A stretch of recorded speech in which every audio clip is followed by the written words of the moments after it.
আসসালামু আলাইকুম।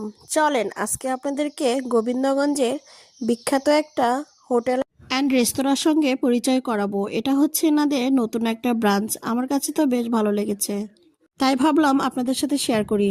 এটা গরুহাটির রোডে অবস্থিত।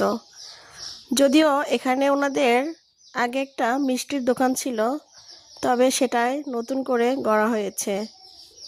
ওনাদের সম্ভবত 3টা আউটলেট আছে, তবে এটা আমার কাছে বেশি ভালো লেগেছে।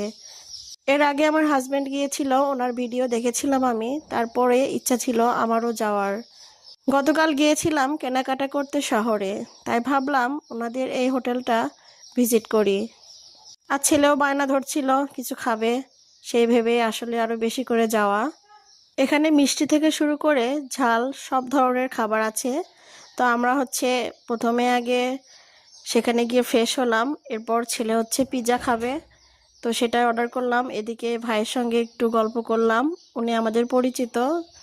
তো এই যে দেখতে পাচ্ছেন এখানে সব ধরনের খাবার আছে। এটা পিৎজা, বার্গার, আরও বেশ কিছু খাবার ছিল, সিঙ্গারা, পুরি, নান সহ আরও অনেক অনেক খাবার।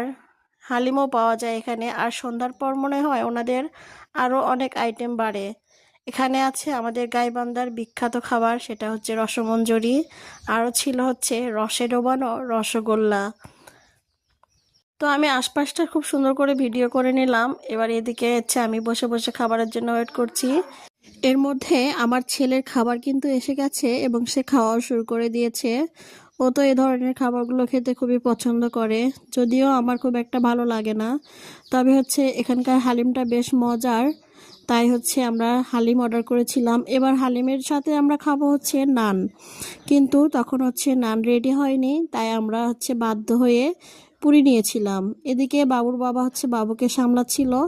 আমি একটু ভাবলাম খুব সুন্দরভাবে আপনাদের সাথে ভিডিওটা নেই। বিশেষ করে এই ভিআইপি রুমটা খুব সুন্দরভাবে ডেকোরেশন করা হয়েছে, দেখতেই পাচ্ছেন। এর মধ্যে আমার বর একটু ক্যামেরার সামনে চলে আসলো, তো আমার তো বেশ ভালো লাগছে। আর আয়নার সামনে গেলেই তো একটু ঢং বেড়ে যায়। তো যাই হোক, ইতিমধ্যেই কিন্তু আমাদের খাবার চলে এসেছে। এই যে দেখতেই পাচ্ছেন, মজার হালিম আমাদের জন্য ওয়েট করছে। তো আমরা অবশেষে বাধ্য হয়ে পুরি নিয়েছিলাম, ডাল পুরি। এদিকে আমার বর আমার একটা ছবি তুলে দিচ্ছিল, আর আমার ছেলে তো খাওয়া শুরু করে দিয়েছে। আমরাও আমাদের খাবারটা সেরে নিলাম। আপনাদের কাছে যদি এই ভিডিওটা ভালো লেগে থাকে, তাহলে অবশ্যই এই রেস্টুরেন্টটা একবার হলেও ভিজিট করবেন। আশা করছি ভালো লাগবে। আজ এখানেই বিদায় নিচ্ছি, দেখা হবে পরবর্তীতে নতুন কিছু নিয়ে। ধন্যবাদ সবাইকে, আল্লাহ হাফেজ।